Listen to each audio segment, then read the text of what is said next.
I know a lot of you guys were here for my 8.5 hour grind on this gun for doing the prone kills in SnD. I know there's a lot of new subs. I know a lot of you guys have been here since day one, but who actually watched, whether it was 30 minutes of the gameplay, whether it was hours of the live stream, whatever it was, who was actually here watching me finishing this gun, doing the prone kills in SnD? If you guys don't know already, it took about 8.5 hours to finish. I don't know, what was it, guys? Like 80 prone kills, 100 prone kills, something like that. It was almost a 9-hour live stream, guys, but it was fun. It was frustrating, but it was fun, and there's a lot of people there watching. I don't know why or how you guys do it, but I always find that very funny when I'm doing these ridiculous things on stream and you guys are just literally just sitting there, and I don't know, you guys are just watching me and the frustration you see on my face, or you're actually just watching the gameplay.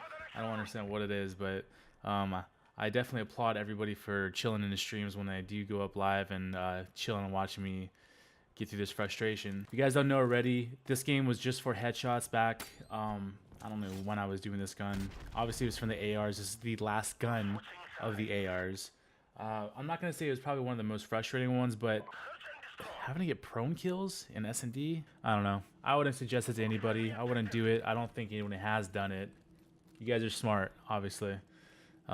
Yo, but low-key, like, this gun, I think it's underrated, too. I know I just did a video on the G3, but, dude, low-key, like, the MP44, man, this gun is nasty. If you know how to shoot it, if you know how to baby it, this thing melts. It's not a bad gun. I don't know if you guys have ever used it. If you guys, like, already have a class. I'm assuming that a lot of you guys have a gold MP44, or I know a lot of you guys have Exclusion Zone already. So you guys definitely know that this gun has potential. I know I already mentioned that when I'm going for gun objectives, I tend not to play objective in the actual game, meaning that I don't really go for like diffuses and stuff. I go for the headshots, I go for the kills, whatever I'm trying to get, that's what I do.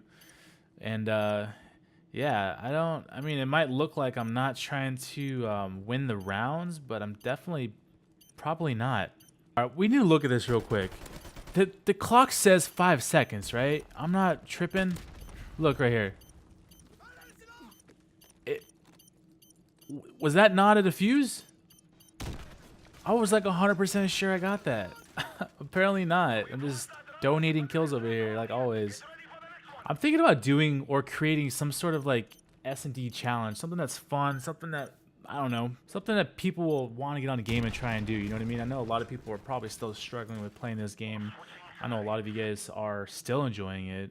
So maybe creating some sort of SnD challenge that's going to keep you guys wanting to play or try and push yourselves to do certain things. I think that would be kind of cool to maybe incorporate and get you guys to actually like recirculate around the whole community or whatnot. But I'm gonna go ahead and think of some ideas. If you guys have any ideas for me at all, drop it in the comment section. Let me know what you come up with, and we're gonna figure something out. I think it'll be fun. I think it'll be good for the channel, for you guys, and just, I'm telling you guys though, this gun is nasty. I don't know what it is about it. It's powerful. If I had a choice to put a red on it, I know they don't give you the option, it's just no attachments, but I think I would still much prefer without. It's one of those guns like the AK-47 you just leave naked. I know with my current class I have Bandolier, I have Stopping Power, and I have Dead Silence. I think I was using Bandolier at this point because when going for headshots with this, I would kind of wanted to have some distance. I think that's why I put on Bandolier as opposed to 3 frags. So this was my current class setup. If you guys have classes already with this MP44, what do you guys use?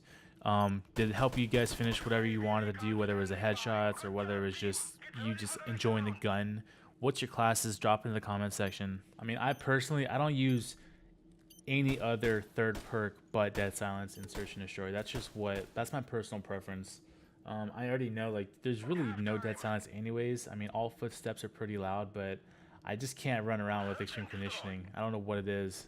I just can't do it. I mean, occasionally I'll put on Extreme Conditioning so I can run from point A to point B pretty quick and then change classes within the first, 15 seconds. But other than that, I don't ever actually use an extreme conditioning class, and it's very rare that I even do that anyways. But what do we have right now? 11 kills. Yeah, we're 11-1. It's 2-1 on the rounds. Got the UAV, and I'm about to get slapped right now. Watch. Oh no, we got the kill. 4v4, 2v1 on the rounds. Let's go. And that was a terrible nade. Yeah, that was terrible. I didn't even hear it blow up, but I don't know what the heck that was. You would think that after having thrown over 120,000 grenades in this dang game, you can hit a freaking grenade. No, not over here. So there's a guy there by watermelons. It's 2v4 right now, and we have to defuse the bomb. We only have 25 seconds left. As I mentioned earlier, I don't typically go for the objective right now. I think at this point I was looking for just like at least one more kill to try and get a headshot. That's why I kind of go up to lights and to see if someone was up top. I know there was already 4 people left. I know there's only 10 seconds left. There was no way I was going to get a defusal. So at this point I was looking for one more guy. He showed himself on the radar, so I was able to go and peep him out and then get a headshot, which made my day. So obviously we ended up losing the round. It's a little bit selfish, but honestly, hey, it was worth it to me to get that one headshot. I don't know how you guys play Crossfire.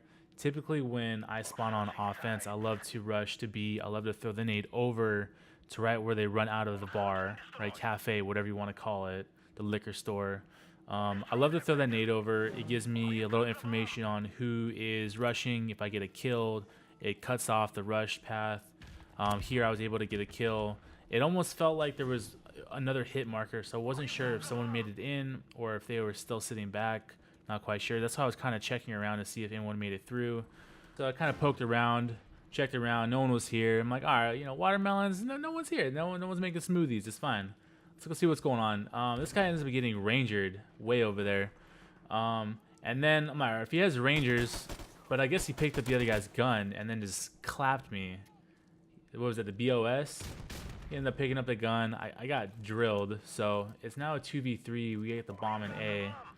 And let's see what happens. I don't know what these guys are going to do right now. If no one's in B and there's 3 up still, that means there's got to be one maybe in the back sniping. Maybe one by the A-bomb. Maybe 2 by A-bomb. Who knows? Maybe one's AFK. Not quite sure at this point. All right, there's one by the stairs. That was the same one that killed me.